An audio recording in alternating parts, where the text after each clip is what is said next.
Kalimantan Selatan selain dikenal sebagai penghasil batu bara, juga dikenal di kancah internasional sebagai penghasil batu mulia. Yang paling terkenal adalah intan.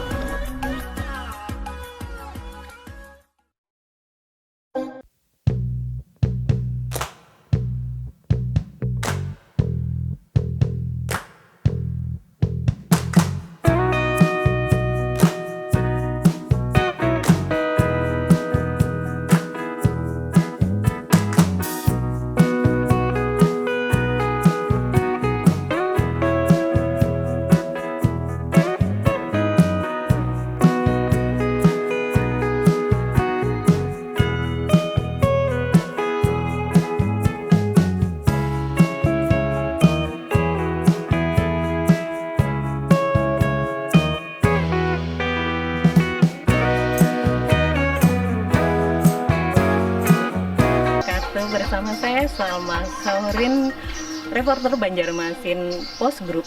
Nah, saat ini saya berada di kawasan Pasayangan, ingin berkunjung langsung ke tempat pengrajin permata atau intan tradisional. Selamat siang, Pak. Saya Salma, Pak, dari Banjarmasin Post. Dengan Bapak siapa, Pak? Aindi, Pak. Pak, kami bersama teman-teman, Pak, ini mau melihat langsung kegiatan Bapak mengasah sebuah intan mentah menjadi permata yang sangat-sangat istimewa harganya ya, Pak ya. Ini masih menggunakan peralatan tradisional ya, Pak.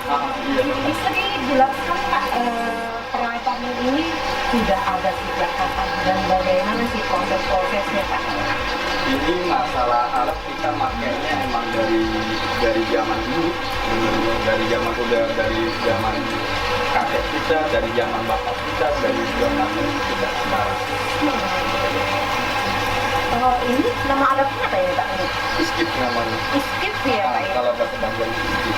Jadi dari zaman Jepang itu alatnya apa itu namanya, Mas? Ini namanya duk. Duk ya? Kalau yang megang berliannya duk namanya.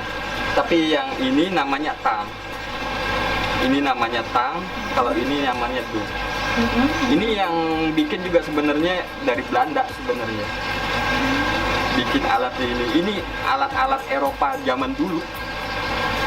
Yang dipakai sama datuk kita, kai kita, bapak kita yang pakai. Ini udah turun menurun alat.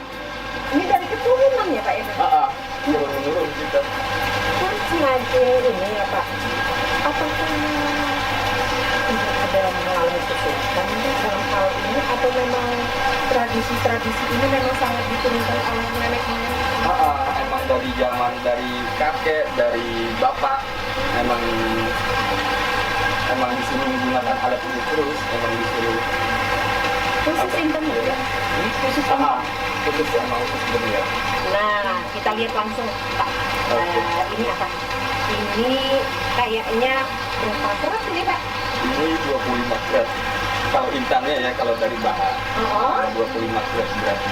Aduh, berapa harga, Pak, kalau sudah jadi seperti ini, Pak?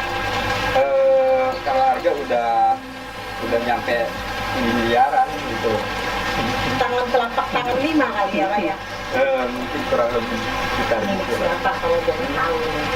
Milik Kalau namanya sih dia nggak boleh disebutin gitu. Iya, kayak itu usaha tambang di daerah kita itu. Gimana, Pak? Boleh kita melihat langsung bagaimana cara mengasahnya? Caranya di ini ya, Pak ya? Dari batu tadi, dibentuk. Dari bahan, lanjut terus kita bentuk. Bentuk juga memerlukan ini tahapan. Ada tahapannya dari kita kita buka-buka kulit dulu, terus baru kita lihat-lihat ada cacat apa enggak gitu.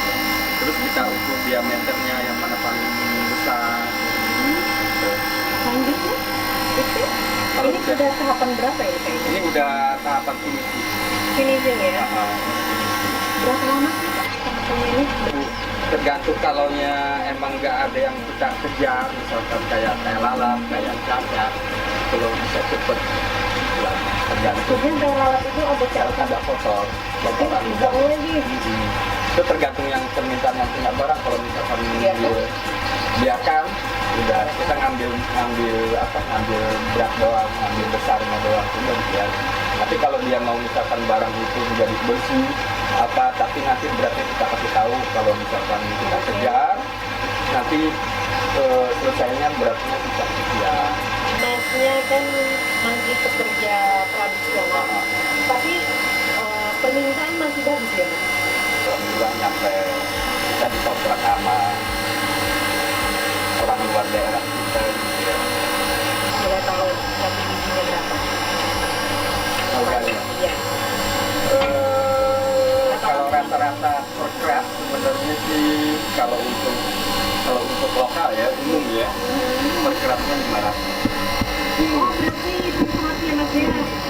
Tapi kalau misalkan udah barang segede ini, besar gini, udah kita kayak udah kontrak aja berapa belum. Jadi nggak ada yang namanya per krat, nggak ada borongan. Berarti harganya juga tergantung plat daripada modelnya. Jadi tidak bisa di Modelnya juga pengaruh. Kalau kita mau bikin bentuk misalkan kotak itu lebih Kenapa? susah. Dengan bentuk-bentuk ada berapa? Kotak? Terus ada amor juga, terus ada kotak air, margin kan seperti kayak buku. Terus gaya prosesnya juga kita kan pakai minyak. Kalau orang luar dia ngerjainnya kering, piringannya kering dia, makanya lebih agak lasernya lebih agak kurang. Sebenarnya pembeda antara yang dengan peralatan canggih dengan tradisional ini apa sih? Kalau tradisional kan kita mengandalin feeling, cuma perasaan doang. Kalau alat-alat yang dipakai orang luar itu kan dia udah punya ukuran, nggak ada pengiringannya dari unsur sisi pojoknya apa segala macam, dia udah punya ukuran semua. Kalau kita nggak punya. Tapi dengan feeling itu yang kecil memang masih bisa bersaing ya Mas ya? Para